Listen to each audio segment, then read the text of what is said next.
I Never Met the Dead Man is the second episode of the first season of the animated comedy series Family Guy.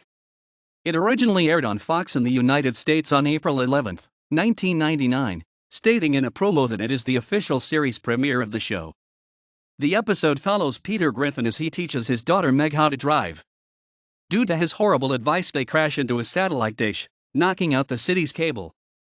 Peter begins to suffer from television withdrawal but finds new life in outdoor activities, driving his family to exhaustion. Meanwhile, Stewie plots to destroy the world's supply of broccoli with a weather control device so Lois cannot force him to eat the vegetable. I Never Met the Dead Man was written by Chris Sheridan and directed by Michael Dante DiMartino, both firsts in the Family Guy series. Much of the episode's humor, in standard Family Guy fashion, is structured around cutaway sequences that parody popular culture, including those centered on Wile E. Coyote and the Roadrunner, Star Trek, Wizard of Oz, ALF, Gilligan's Island, Bewitched, and Beverly Hills 90210. The title I Never Met the Dead Man was derived from 1930s and 1940s radio programs, particularly the radio thriller anthology Suspense, which featured several elements pertaining to death and murder. The episode featured guest performances by Eric Estrada, Butch Hartman, Aaron Lustig, and Joey Slotnick, along with several recurring voice actors for the series. Critical responses to the episode were favorable. Several television critics singled it out as among the most memorable episodes in the series. Before the intro starts, Stewie plays with the Sesame Street telephone. As the telephone says to count to 3, Stewie uses his laser gun to destroy the telephone 3 times. Annoyed that Peter spends more time watching television than with his own family, Lois suggests he teach Meg how to drive.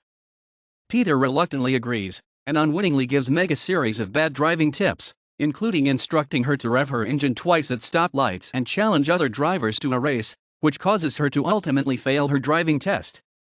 As Peter drives them home from the DMV, he notices that a show he wanted to watch is on television in a nearby house. Distracted by the show, he crashes the car into the main cable television transmitter, knocking out reception for the whole entire town of Quahog. As Peter and Meg realize this, angry citizens of Quahog approach. Panicking, Peter makes a promise to Meg so that if she takes the blame for knocking down the cable transmitter, she would get a new convertible when she finally gets her license. Once they arrive home with the transmitter still attached to the car, Lois becomes furious with Peter for placing the blame on his own daughter. Meg, of course, is blamed, and is about to admit the truth, but then decides to keep quiet, reflecting with an inner voice, a reference to the Wonder Years, at school. This shows an incredible lack of good judgment and morals by Peter.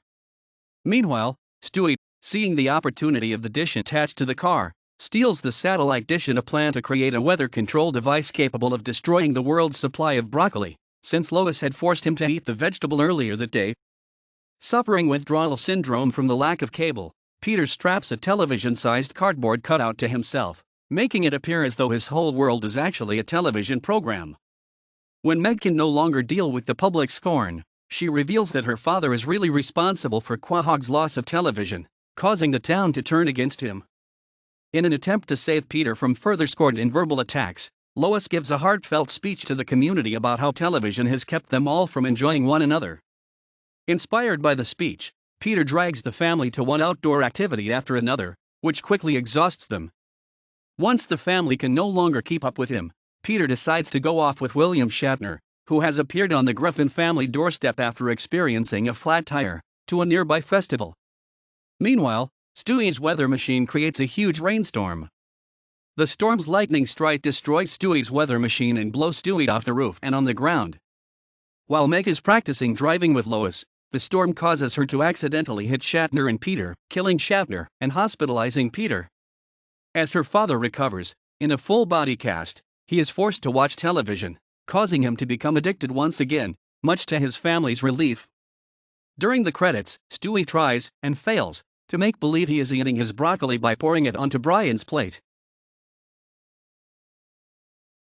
I Never Met the Dead Man was the first episode of Family Guy for both writer Chris Sheridan and director Michael Dante DiMartino. For the first months of production, the writers shared one office led to them by the King of the Hill production crew. As with the remaining first 4 episodes of the season, the title of the episode was derived from 1930s and 1940s radio programs, particularly the radio thriller anthology Suspense, which featured several elements pertaining to death and murder. This convention was later dropped following the fourth episode of the season. In addition to the regular cast, actor Eric Estrada, writer and animator Butch Hartman, actor Aaron Lustig, actor Joey Slotnick and voice actor Frank Welker guest starred in the episode. Recurring guest voice actress Lori Allen also made minor appearances. The episode originally aired on April 11, 1999, nearly 3 months after the series premiere. When Meg asks her mother to help teach her how to drive, Lois suggests Peter take her driving instead. With Peter refusing in order to continue watching an episode of Star Trek, actor William Shatner, as portrayed by series creator Seth MacFarlane, then appears on the screen. Going on to suggest her father is not the best driver, Brian recalls a previous driving incident Peter had with Wile E. Coyote, in which he accidentally ran over the roadrunner in the middle of the desert. When Peter is concerned about the ostrich he just hit, Wiley tells him to keep going. In school, when Meg is about to confess that her dad was actually the one who crashed the car, she reflects with an inner voice, a reference to the 1990s hit TV show The Wonder Years. Continuing to suffer a withdrawal from not being able to watch television, Peter has a Wizard of Oz-inspired nightmare featuring Alf from the 1986 NBC sitcom ALF, Gilligan from the 1964 CBS series Gilligan's Island, the robot from Lost in Space, and Jeannie from I Dream of Jeannie, who promptly transforms into Samantha from the 1964 ABC series Bewitched. After creating a cardboard cutout in the shape of a television, Peter walks around town with a contraption strapped to his waist, perceiving the actions around him as television.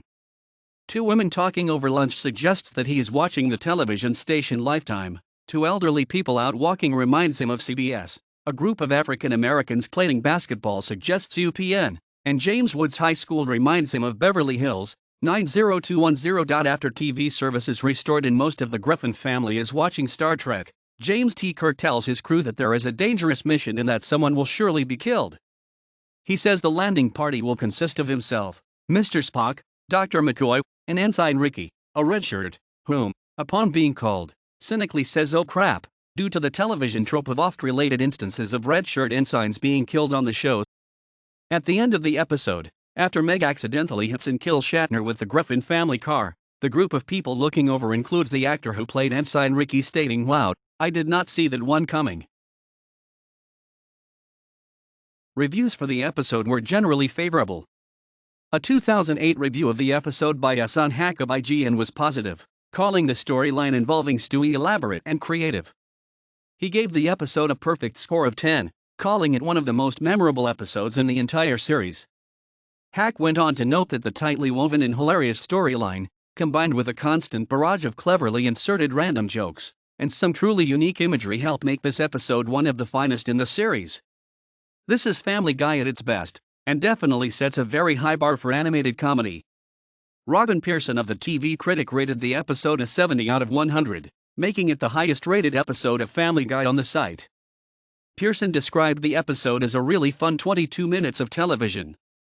There are so many jokes to enjoy and they are more focused than the pilot, in particular praising the fast animals, slow children sequence. In 2008, Hack later listed Stewie's plan to freeze broccoli crops as number 1 on his list of Stewie's top 10 most diabolical evil plans and placed Peter's idea to pretend the world is a television program by attaching a cardboard cutout of a television set around his waist in 6th place on his list of Peter Griffin's top 10 craziest ideas.